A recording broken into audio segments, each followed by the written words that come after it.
Alright, so today it's day 61. I solved two more lead code problems. I solved this one, the median of two sorted arrays. This one was pretty hard. I mean, it's hard, but it was quite hard. And also this one. And this one, it's with the sliding window, and this one was quite easy. So let's go ahead and try to solve them again. Here we are given two arrays. And basically, if we were to merge both arrays, we want to return the median of the arrays. And the catch is, like, you have to do this in O of log m plus n time. And that's it. And the way of understanding this problem, it's a bit hard to understand it. But you're gonna have like a sorted array, I don't know, like these numbers, and another sorted array. It could be like this. Let's remove this one. Let's do it by just 3 values, something like this. And if we were to merge both arrays, we are gonna have like something like this, right? So we can look at the middle value. Wait, I mean, both of these values take the mean, and it's gonna be like 3, right? So this is like the median of both of the arrays. But in order to merge this one, you will do like O of m plus n, and you can do it like more quickly, because you can take into advantage, use the property that both of arrays are sorted. So you can do like some sort of binary search over both of arrays and try like to guess a partition. That's like the main intuition. You're gonna guess a partition such that you can compare if it's like a correct partition, and if it is, you can take the middle value. So a partition could be like this one. So you take the first array, which is this one, do the partition, and then you are gonna complete the partition, right, like this. So you're gonna say, like, if I choose like the first array to split it into the 1 and 2 and 7, and then the other one, because the half of the merge array is gonna be 3, because in this case, like, the sum of both arrays is 6, then the half is 3. Then if I choose the left half to be 1, then in the right array, the left half has to be 2. And then we can just check, like, where you're gonna check like 2 conditions. If this number, the left half of the first array, is less than the right half of the second array, right? And you also do this with this number and this number. And this number should be less than the other one. And if that's not the case, you need to guess like another partition. But the thing is, like, you know, like the property of the partition. Because in this case, I think I'm not explaining that good, but in this case, if we were to follow like this partition that I showed, we would have like in the left side 2, 1, and 4, and in the right side 2, 7, and 6. So we are not concerned like how to merge it or stuff like this. We would just say something like, okay, the median is gonna be this value and it's gonna be like this value. But the issue is that we cannot order the values because this value is actually bigger than this one. So you need to take a partition in which if you take like both left sides and right sides and so on, like the conditions match. So for example, if this were to be like a 5, now this match, and we can see that we would have something like 2, 1, 2, 4, and the right side would be like 5, 7, 6. But it doesn't matter if the 6 is here or if, like, doesn't matter. What matters is that the left side and the right side, these one are gonna be like in the correct merge order. Okay, now we can do it. So to do it, first we're gonna define, as always, let me think about it. So here it says that we have to do it in log of m plus n time. Also, we're gonna take as reference like the first array, and given that we are computing like binary search over this array, which has length, let's call it m, given that the complexity is gonna be log of this value of m, we can make it like even faster if we say that m is smaller than n, because yeah, I mean, if m is smaller than n, then log of m is going to be less than log of n. So we can first define like the first array, I'm going to call it A, and the second array B, and this is going to be nums1, and the other is going to be nums2. Then we are going to define m and n, and this one is going to be length of A, and the other is going to be length of B. And then we're going to implement this small optimization. So we're going to say if, so basically what I'm trying to say is, if this is not the case, then swap the values.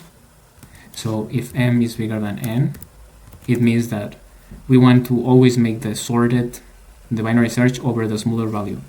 So if it's bigger, swap it. So we have to say a comma b, it's equal to b comma a, and also m comma n is going to be equal to n comma m. Now we are gonna initialize the pointers, and we are making like the binary search over m, over the smaller array. So we initialize it like this. Also, we are taking into account that it's all the way up to a length of m, not the length of m minus 1. So the pointer points actually one further away. So when we compute like the half value, it's gonna like round in the right side. So you can think about it as, I don't know, you have like some sort of array, and when you make when the pointer, in this case is going to be like the middle pointer, points to this value, it means that the partition is to the left. So the left partition is gonna, the last value is gonna be one before, and in the right partition is gonna be exactly this value. And actually we have to append infinity and minus infinity, because if the pointer is at the beginning, like at the first position, at position 0, it means that the left pointer, if we try to check the value of the left partition, we make the partition here, we don't have any value in the left, so it means that it doesn't contribute. So in order to make this condition true, we have just to add minus infinity, because the first condition, okay, I'm getting ahead of myself. The first condition, if this value is less or equal than the value in the second array. So if this is infinity, every number is going to be less or equal. Minus infinity is always going to be less or equal than another value. Okay, whatever. So we do while left, less or equal than right. We're going to compute the middle, and we know it's going to be like the middle in the first array. So I'm going to put like middle of A, mid A. And this one is going to be L plus R divided by 2. Okay, I'm missing something because we're going to have also a middle pointer in the second array, and we know we can compute it by complement.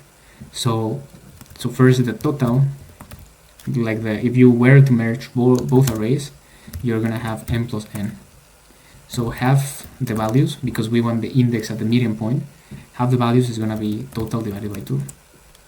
Alright, so the mid array in the B, the middle pointer in the B array, it's going to be how much do you need to complete the half. So it's going to be half minus mid A. Yes, and now we can do the condition.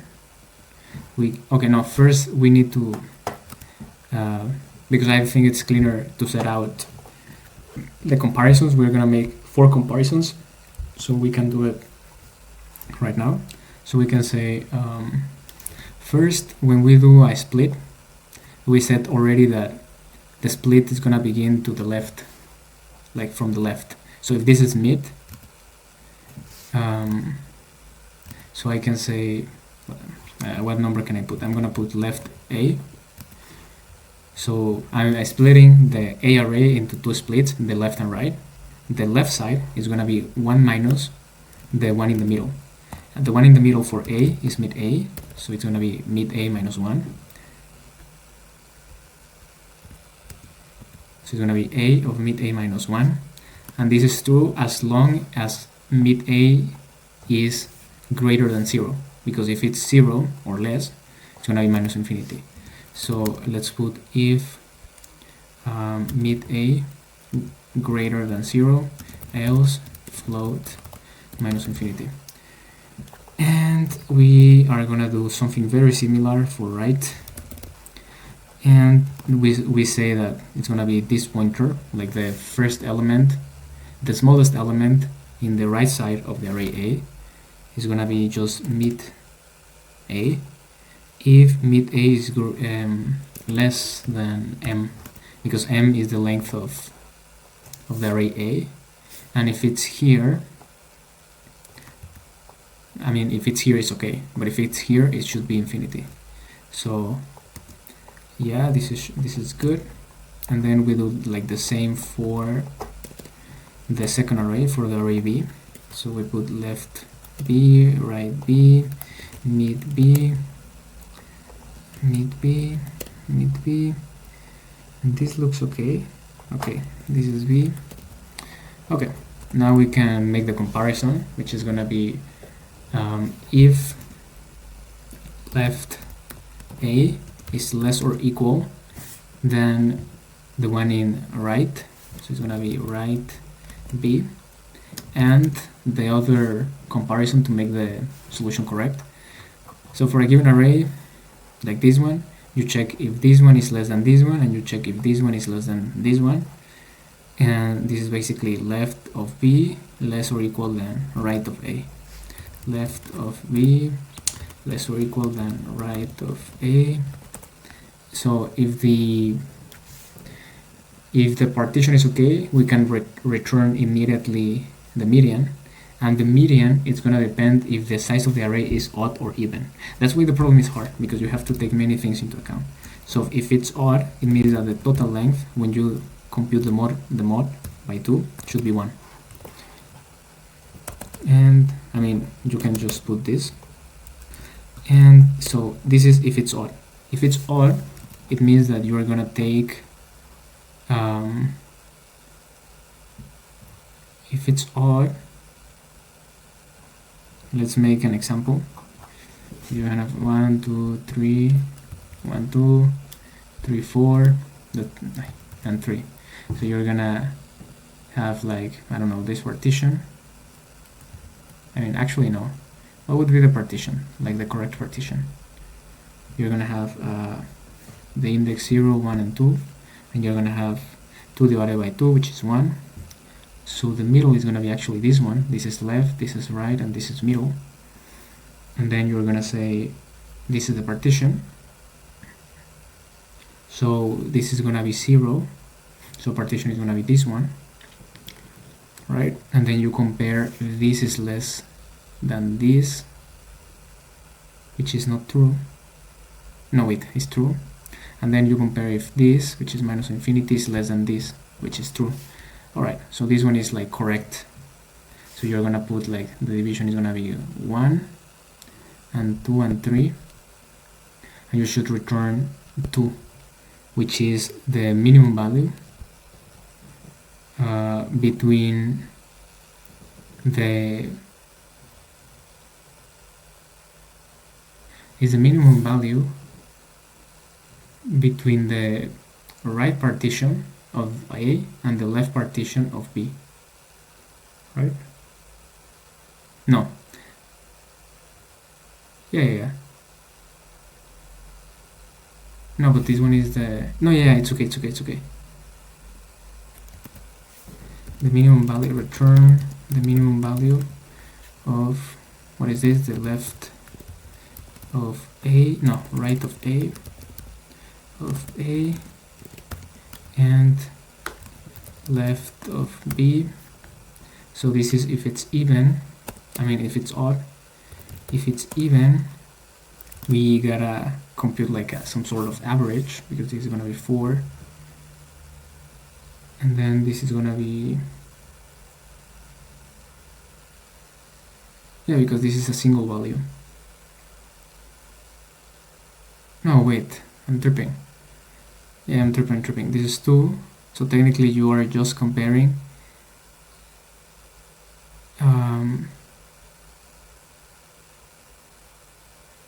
you're comparing just right sides, the minimum value between the right side of A and the right side of B. right side of B. So if it's odd, you're comparing these ones, which should be whatever of these, which is bigger.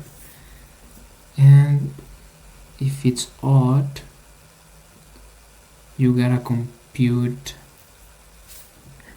I mean, if it's even, let's do it. 1, 2, 3, 4, so it's gonna be this and this, and this is not like a right partition, so you gotta move actually some pointer. Which pointer do you gotta move? I think you need to move, if this is, you need to move the left pointer to where mid is. So now you're gonna do this partition, and this is gonna be infinity. So your partition is gonna be 1, 2, and 3, and 4. And yeah, and it's gonna be like this. And you take the minimum between infinity and 3, 4, which is gonna be 3, and the maximum between, in this case, minus infinity and 2. Okay, this is very interesting. So it's gonna be return the maximum between left of A and left of B plus the minimum between this and all of this divided by 2. Yeah. And now we're gonna check if we need to move the pointers. So basically, if this condition does not fulfill, I mean any of that, let's say this one is a condition that does not fulfill, so it's gonna say left A is greater than right B, then we need, as I said, we need to move the left pointer to where mid is. We can actually move it one more, because we know that this in particular doesn't work, so we can check to the left, to the right. So we're gonna say left,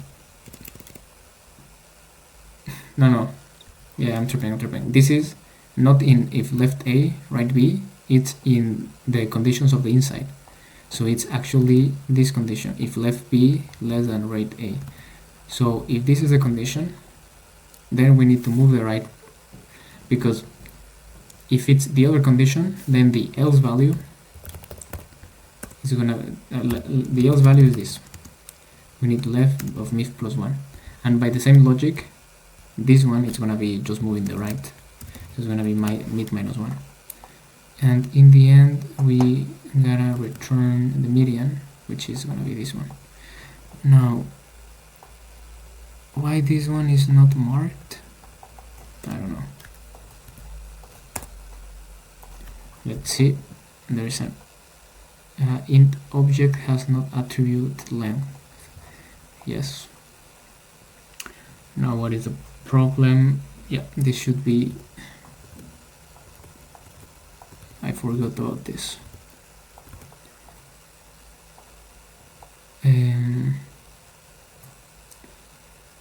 Left A, right A, left B, right B. Okay, this one is less than n, and now it's correct. Okay, and we had the wrong answer.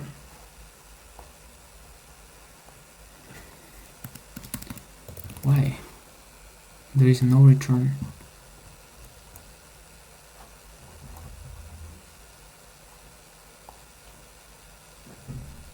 Ah, yes. It's mid A here. Okay, good. This problem was quite hard, actually. And now let's do the other one, which was this one. This one is quite easy, like very easy. The intuition is essentially you're given like an array of prices, and you gotta decide when do you want to buy a price and when do you want to sell it. So the brute force approach is gonna like compute every possible pair. So you're gonna say like I can buy at day 1 and sell at day 2. In this case, you're making negative profit. So you can set a condition and say like the minimum profit is gonna be like 0, like not making any transaction. But if you make like all like of all possible pairs, you're gonna realize that you can take like you can buy like really cheap, that's like the intuition, and sell very expensive, and this is gonna be like the optimal pair. And you have to always buy before selling. You cannot sell if you didn't buy before. And one way of doing it, like the main intuition of a sliding window in this problem, is that instead of computing all the pairs, which that would be O of n squared, we could compute the price at each time, like at each particular price, assuming that we already bought at the best price. That's it. So I'm gonna be, I don't know, like at 5, and before I could buy at 10 or 1. So if I sell at 5, I could assume that I already decided before to buy at the cheapest, which is gonna be 1. So the profit is gonna be 4. And then you go to 6, and you say like, you know what?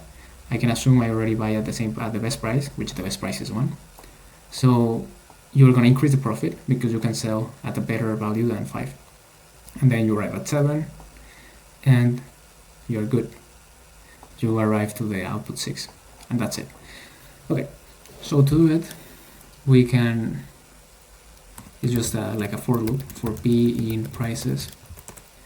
Okay, we gotta first initialize 2 variables.